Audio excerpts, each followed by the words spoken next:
Hello, I'm Tracy Reynolds. And I'm Dave Abrams. Welcome to Anne Arundel County Week in Review. On this week's show, we'll tell you about a new Facebook page for healthy living and a special graduation speaker for Anne Arundel Community College. Making headlines this week. If you haven't seen your councilman around these days, it's probably because he's immersed in budget books. This week, 2 public hearings were held in Millersville and Annapolis to give citizens a chance to weigh in on spending priorities for next year. Hundreds of people attended the meetings, and most of them had education in mind. Parents, students, and teachers advocated for more funding to build new schools and decrease class sizes. Councilman made it clear to members of the public that testified that they supported education but faced fiscal challenges. The $1 billion operating budget is stressed by a difficult economy and low revenues.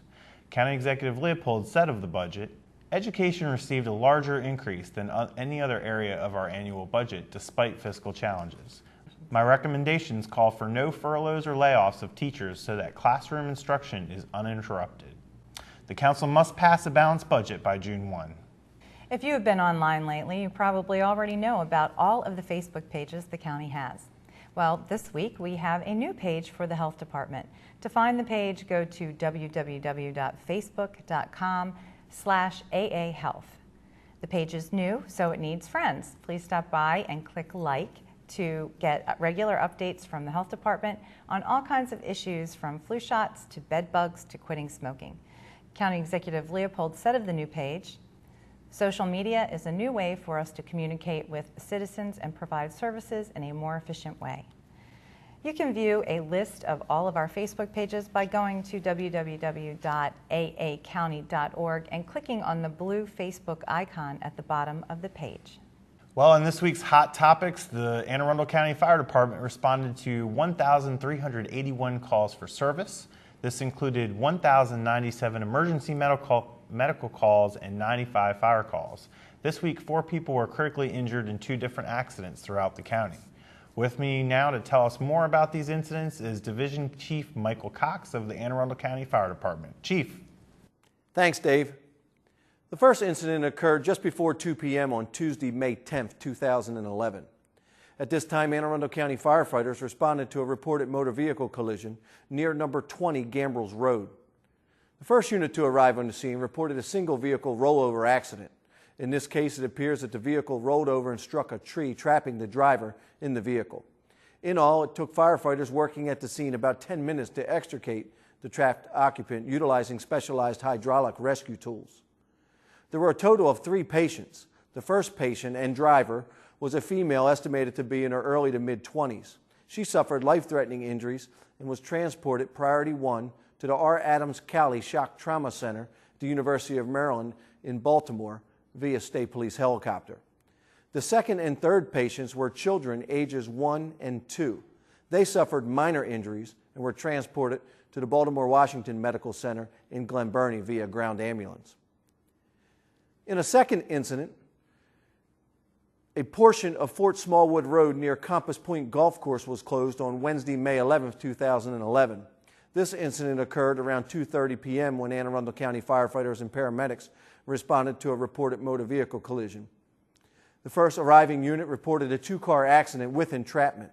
In this case, firefighters again used a hydraulic rescue tool known as the jaws of life to pry open a door in one of the severely damaged vehicles. There were a total of 4 patients resulting from the incident. All 4 patients suffered minor injuries in this case and were transported to the Baltimore-Washington Medical Center in Glen Burnie via ground ambulance. Dave? Thanks, Chief. County fire officials advised that these accidents caused both roadways to be closed for a short period of time during the incident, which caused significant backups in the area. And there's more Week in Review to come. Take a look at the community calendar for what is happening around the county. Stay with us. We will be right back.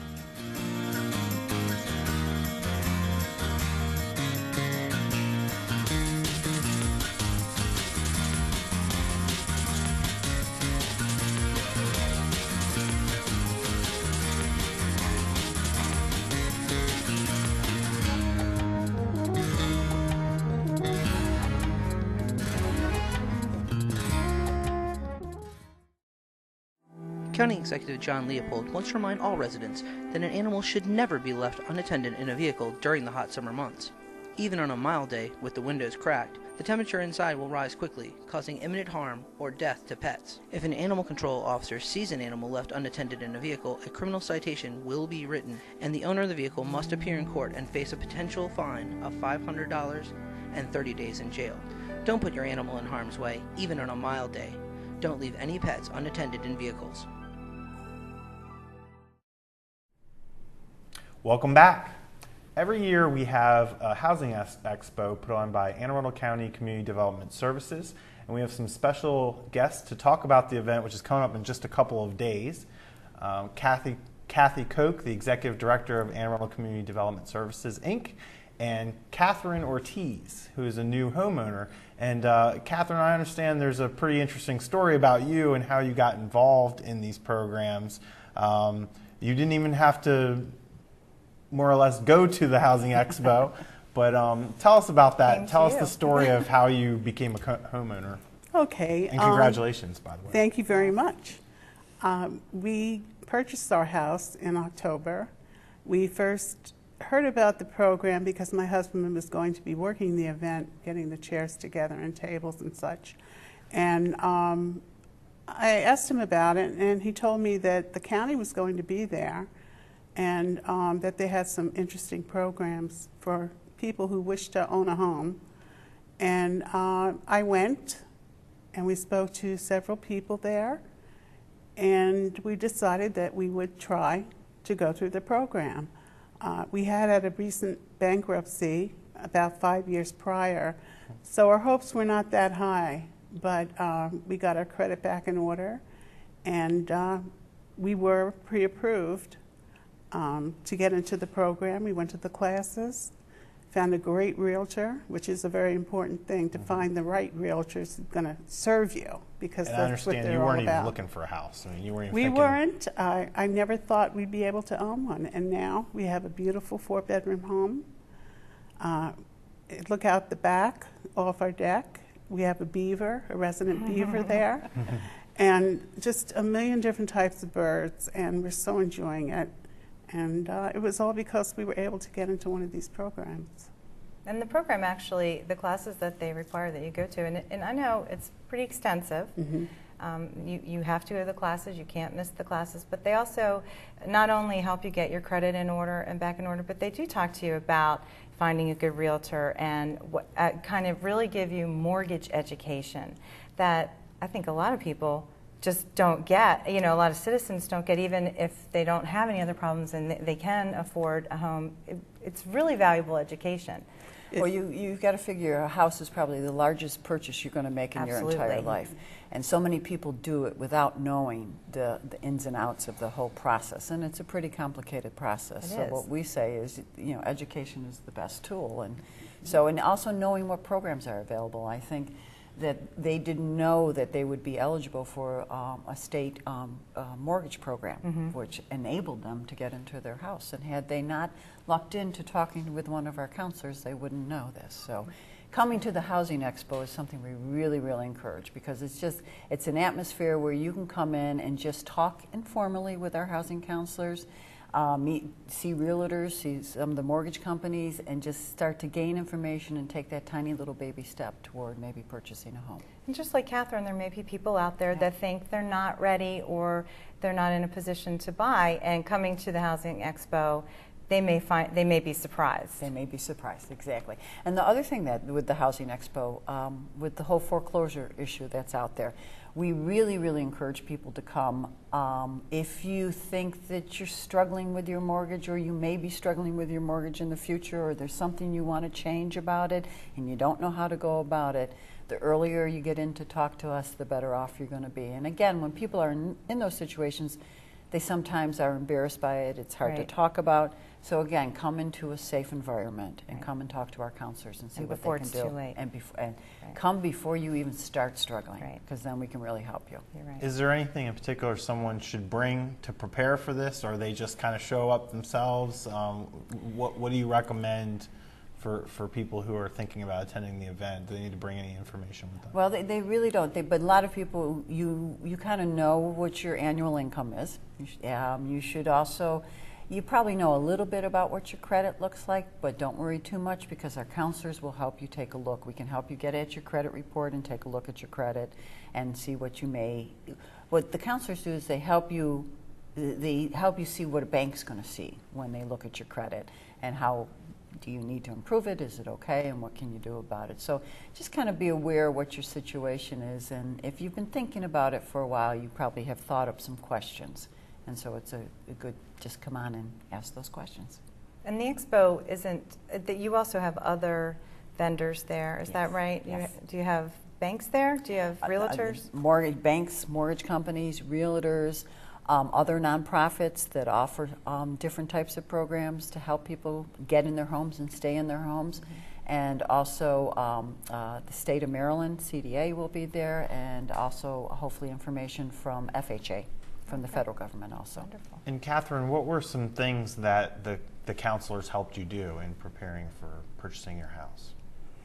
Well, they went over our financial situation, and as I said, we were pre-approved to enter the classes and to take those, and then we received a certificate which enabled us to get our realtor.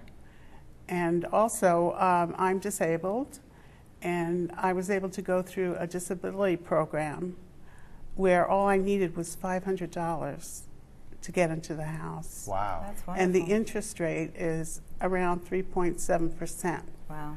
So if there's anybody out there who has a disability, you know, home ownership can be more than just a dream. So you really need to get down there and check it out.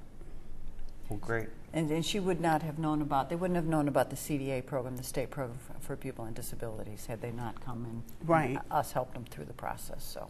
Well, we appreciate both of you being here, and we encourage everyone to come out to the Housing Expo. It is May 21st at Marley Middle School. And I believe there's no registration required, but you can go and find out more about the event by visiting www.acdsinc.org, or you can call 410-222-7600. There's more Week in Review to come. Stay with us. Who knows where milk comes from? The refrigerator! Before that, The grocery store! Why don't we visit a farm and see where milk really comes from? Yeah. It's always a good idea to get down to the root of things. let me try. My turn. Visiting a farm is a great way to learn. It's an utter sensation. Hey, give the udders a turn. Get it? Udders. It's cool. It's Sweet. fresh from the farm. Let's eat. Let's go to a farm. Welcome back. The Anne Arundel County Police Department would like to take the opportunity to make citizens aware of a possible theft scheme and provide tips to avoid becoming a victim. Joining us now is Public Information Officer Justin Mulcahy with further details on this investigation. Justin. Thanks, Tracy.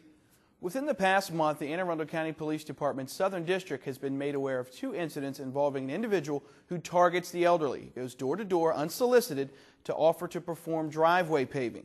This individual reports that he's working for a Maryland paving company performing work in the area, that he has materials nearby, and he gives verbal estimates only to homeowners, not anything other than verbal.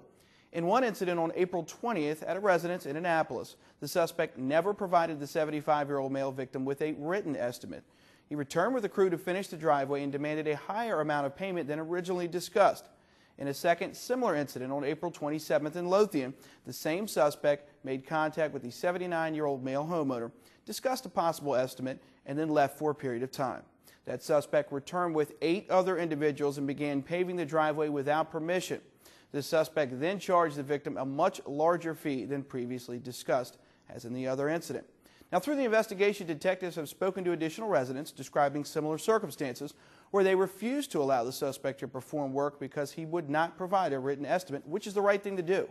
Detectives have since identified a suspect. That suspect is Tommy Edward Clack, age 39, with an address of 1008 Ridgewood Drive in North Myrtle Beach, South Carolina. Now, it's important to point out that Clack also has ties to the Annapolis area and may still be in the area.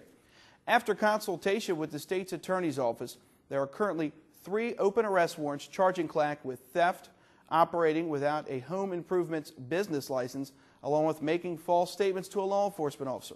Clack is also known to use the last name of Clark instead.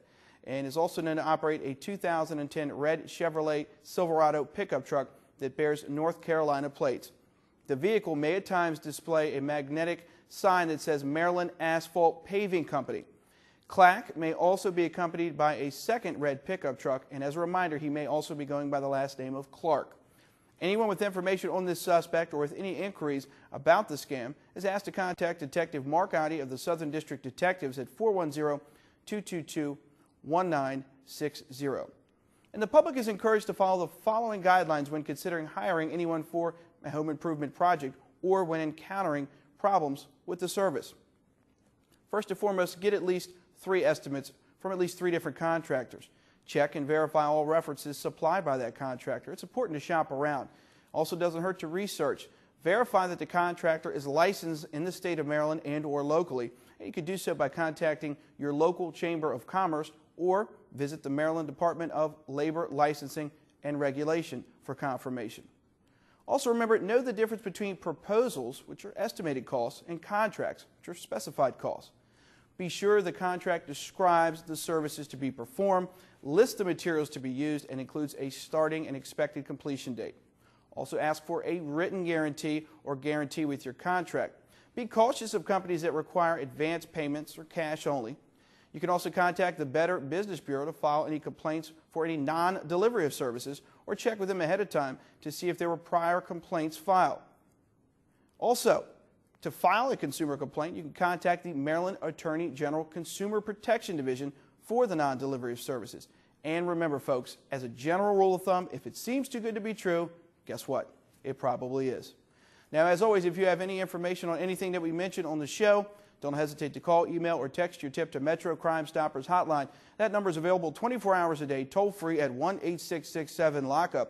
You can also text message MCS plus your message to crimes at 274-637 or visit the website at www.metrocrimestoppers.net. Remember, phone calls are not recorded and callers remain anonymous. You might even be eligible for a cash reward of up to $2,000.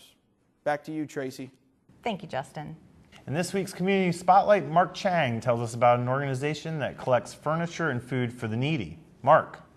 I'm here on this beautiful day in May out in Linthicum over at the St. Philip Neri Parish Center parking lot.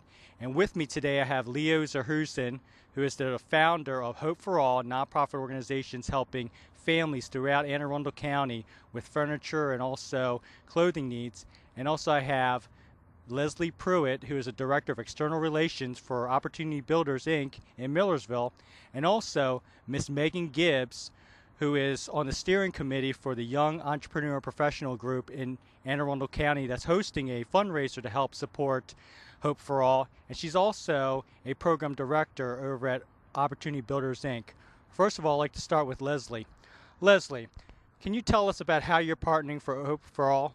Absolutely. What we are doing, because we provide work for adults with developmental disabilities, which means we provide vocational training and employment services for individuals with developmental disabilities, we are partnering with Hope for All in that we are volunteering with Hope so that our individuals are gaining vocational training and preparing for the job market. So we go over to Hope 1 day a week for about 3 hours with an enclave, which means about 4 to 5 individuals with a job coach, and they fulfill tasks like folding clothes, sorting clothes, bagging clothes for Hope. Leslie, I just want to thank you for all the work that you do in this community, the mainstream community, also with the developmental disabled folks in our community. For folks out there who would like to get more information about OBI, how can they get more information? They can either call us at 410-787-0700, or they can go to our website at obiworks.org, and they can see our video on the website and also learn more details about Opportunity Builders. Great, thanks, Leslie. I'd like to jump over to Leo now. Leo, I know you've been our tireless fighter in this community up in this northern part of the county, and us being neighbors, I see this Hope for All vehicle always out in the community. It's how long's this trailer? The trailer is about 15 feet. Okay, and you also have a van attached to it? The van's attached to it, which is also about 15 feet. Okay.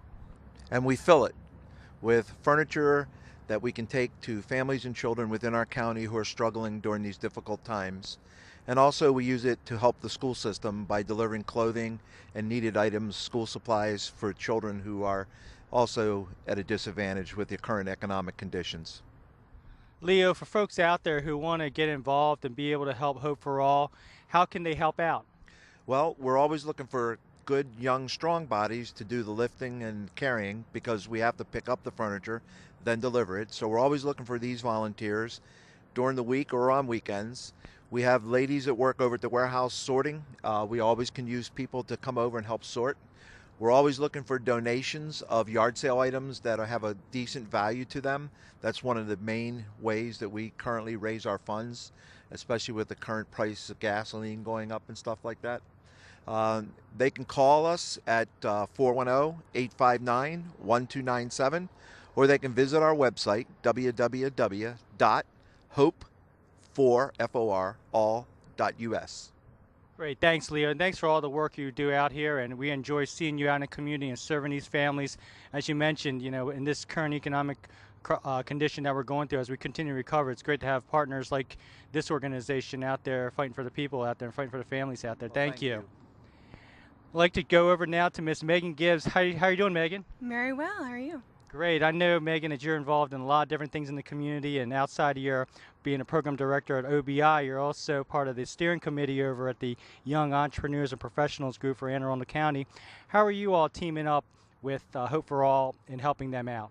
Well, actually, we will be having a wine tasting at OBI on the 25th of May. And this year we've taken on Hope as our charity to sponsor. And when we were deciding which charity, we kind of went through a few organizations that we knew and that we had partnered with. And Hope for All was a very natural selection for us, simply because of the OBI connection on my part. And a lot of the members on the steering committee have heard of Hope and really wanted to give back to the community. And we felt like Hope is doing that. And so we wanted to support them. And through OBI, we figured we'd be marrying two organizations together as well as YEP. So it's been a very natural selection for us, and we're excited to be sponsoring them and supporting them. So come out. It's $25, and there will be networking and wine tasting at the OBI facility in Millersville, Maryland on May 25th from 6 o'clock to 8 o'clock. For those out there who are the young and young at heart who want to be part of the Young Entrepreneurs Professionals Group, how can they get more information about that? We have an email address. It's YEP, NAACCC, sorry about that, at gmail.com. Or you can feel free to give me a call at 410-787-0700 and just ask for Megan. Great, Megan. I just want to thank you for coming on the show. And Leslie, it's great to see you again. And also Leo, it's always great to see you. The Office of Community and Constituent Services works with all three of these organizations, and we enjoy the partnership that we see and the collaboration that we see with these organizations out there in the community. We're all in this together, and it's good to see, especially during these times, that we're all working together and collaborating, sharing resources, and being able to help each other out as neighbors. So if you heard a lot of information here, and if you want to get any more information and try to get in contact with these groups, you can always contact the Office of Community and Constituent Services, and that's at 410-222-1242. Back to you in the studio. Thanks, Mark. Senior citizens have fallen victim to a phone scam where the caller promises big money with no intent but to steal yours. Here with valuable consumer protection information you need to know is Mary Felter, who sat down this week with Gaiman Sharma from the Department of Aging and Disabilities. Mary? Today my guest is Gaiman Sharma, who is the coordinator for our Senior Health Insurance Assistance Program. It's sometimes known as SHIP, which is an easy thing to remember when you need advice and help. Welcome to the program. We can review. Thank you, Mary. I asked you to come to the program because I wanted you to tell us about this telephone scam that is going on. They're targeting the seniors in particular. Tell us a little bit about this scam. What is it exactly? Certainly. Department of Aging got news from U.S. Administration on Aging about this scam, which is actually people are getting calls from a program called Living Well, which is a scam because it's actually a program, but it doesn't help people to get in money, and these people are asking them to wire them money through Western Union. So what are people being asked that they'll get because they're participating in a Living Well grant program or something that they can get more money back, like as much as $6,000 I hear? Yeah. They're telling them to wire them $149 and in return to a phony account, and in return they're going to get $6,000 and change back, which is not true because it's really a scam. Oh yeah, anything that sounds too good to be true really Exactly. isn't. What, is there such a thing as a Living Well program There though? is, there is a grant that's being sent to local governments where people are going to be trained into, people who have chronic illnesses like heart disease and diabetes and stuff would be trained, and it's a 6 weeks program which is free, doesn't cost them anything, and they will be able to contact our office to see. We are also, Department of Aging is also participating in that program, but it has nothing to do with sending money. So it's actually a completely free program where people have to send no money. They can contact their local Department of Aging to find out about their program. And that's offered at all sorts of senior centers and at hospitals and at churches and... Exactly. They do presentations at certain places, and those people can contact us to find out when they're running them. And if you get a phone call from someone who is this scammer, what do you recommend that people do? I recommend that people don't give them any of their personal information. If they have any questions, they contact my office at Department of Aging. We will give you the phone number for that. And don't give any information. It is not true. There is no such thing. You're not going to wire money anywhere and get any lump sum money in return. It's just not true. It's a scam. And is the department getting involved through the Senior Medicare Patrol, the SMP? Yes, SMP is involved. If you find out, if you get more information, who is calling you, what do they want, you can call our office through a Senior Medicare Patrol program, and we can report that to the authorities. We can even report to Attorney General's office directly, and they will be prosecuting those people. What is the number for the Department of Aging that you want to recommend? It's 410-222-4464, and ask for the SMP Senior Medicare Patrol Program, and we will assist you from there. Is there a telephone number for the State Attorney General's office that you have that you recommend? Yes, I think I have their number. It is 410-528-8662, and it is for their consumer hotline where people can call and report any kind of incidences like that. Well, Gammon, I really appreciate your coming on the program today to let people know about this telephone scam. We don't want seniors or anyone else to be taken. And as you said, if it sounds too good to be true, then we really don't want to do it. Exactly. And for any other questions, thank you so much for having me. And for any questions pertaining to, before you give out any information to people, I would advise people to contact us. Find out if that company is actually legit. Even if they tell you they're from the government, you should find out if they're legit by calling us and giving us as much information, and we can tell you about the most current scams that are out there. I know there are several, so. Exactly. We also have a section on our webpage, I understand, aacounty.org/aging, down on the bottom right-hand side on about Medicare fraud as well. So people can look on our website and people can call us. Exactly. Thank you so much. Appreciate your being on the program. Thank you. Bye. Thank you, Mary. Wow, that's really terrible that somebody would do something like that. I actually, I screen all my calls. I screen my calls too. You get a lot of those solicitors and things, so it's love caller ID. Yes. Yeah. It's a blessing. Yes. Absolutely. Well, hopefully seniors will contact the authorities if they get a call like this, Tracy. Absolutely. In this week's Recreation and Park Spotlight, we mark opening day for Challenger Baseball, where youth of all abilities come together to enjoy baseball. Located at Lake Waterford Park, Freedom Field features a new rubber surface adaptive field. Challenger players were joined by the Severna Park High School boys baseball team, a partnership that has been growing for the last 5 years. Franklin Cheney caught up with Joe Maver of the Adaptive Recreation Program and Charlie Becker of Severna Park High School baseball to find out more. Franklin?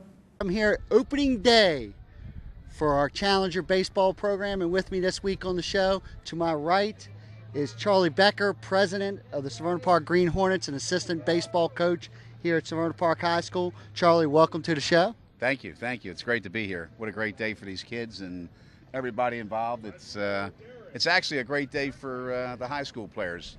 In fact, head coach McCandless told them the other day this should be the highlight of your season, and every one of them agreed, and they're all out here in mass, and they're all learning from and doing a great job working with the kids. We love it. All right, well, appreciate you being out here. And also to my left is Joe Maver, assistant with Wendy Scarborough for this program.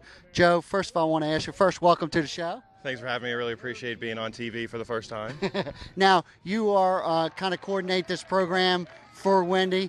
Kind of give us an overview of this program. What we really try to do is provide a fun, non-competitive environment for the kids to come out and enjoy an afternoon of baseball, and it's been a really great pleasure working with the Severna Park baseball team. They done a really good job coming out here with us, and we've partnered with Oriole Advocates, and they've brought the Oriole bird out here to work with our kids, and they have gotten such a great enjoyment out of today and the whole program, so we really feel lucky to be able to work with all these kids.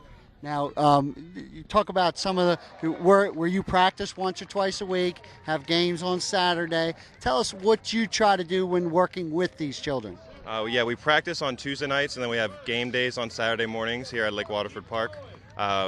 Practices, we usually try to work on basic skills with the kids, fielding grounders, hitting, hopefully fielding some pop flies, things like that. Basic baseball skills, and then we try to get everybody a chance to get a turn at bat and to get a hit and get all the way around and score a run. So we split up all the kids onto teams. We have 4 teams, and we pair them all up, and it's been a really nice experience working with all these kids. Well, Joe, it's a great day. Now today, Charlie, back to you.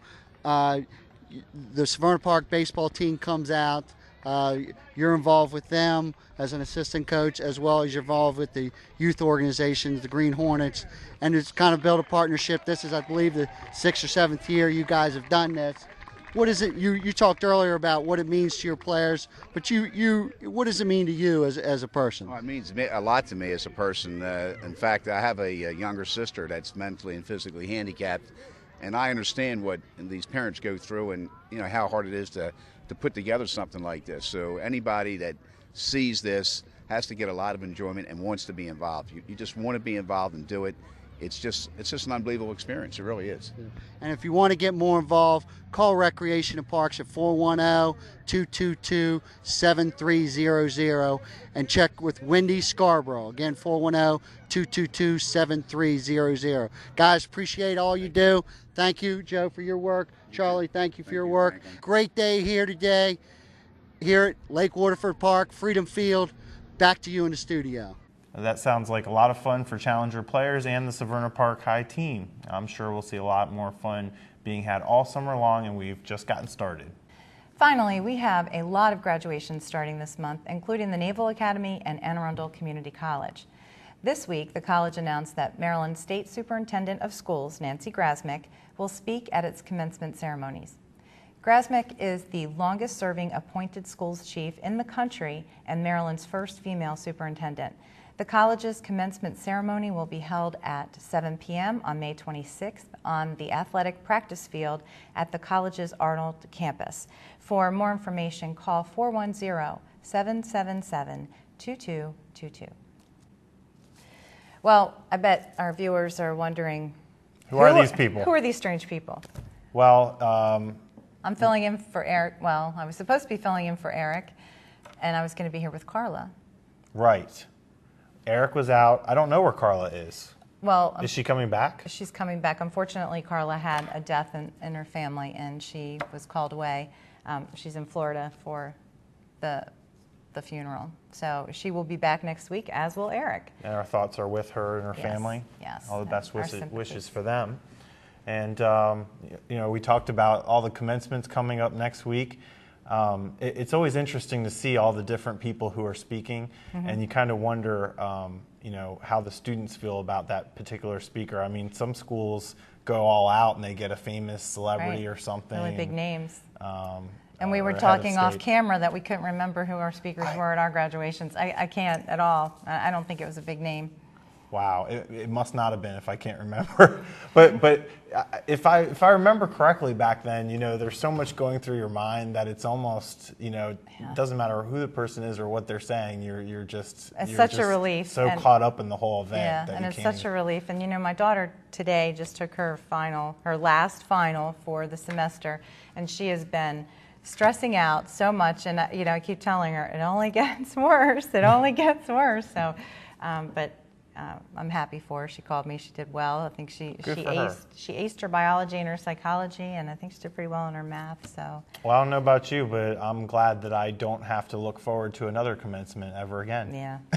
I've had enough school. I enjoyed college, but boy, it sure is stressful. That's for sure. But yeah, I'm glad. I do have to go to a commencement one day when my daughter graduates. And we will all look forward to that. Yeah, and also the next time that you and I can host the show, you know, hopefully they'll let us come back. I guess Eric and Carla will be back next week. And then, they will be back next week. And I think I'm here 2 weeks after that. I think I'm filling in for Carla on June 2nd. So we'll have to be sure to check it out. Everyone will see me back then. Well, that wraps up this week's edition of Week in Review. You can watch this episode online anytime at www.aacounty.org. Archived episodes are available at blip.tv and YouTube. You can also subscribe to the free video podcast at iTunes. Please tune in again next week for more highlights and news from around the county, and we'll see you next time.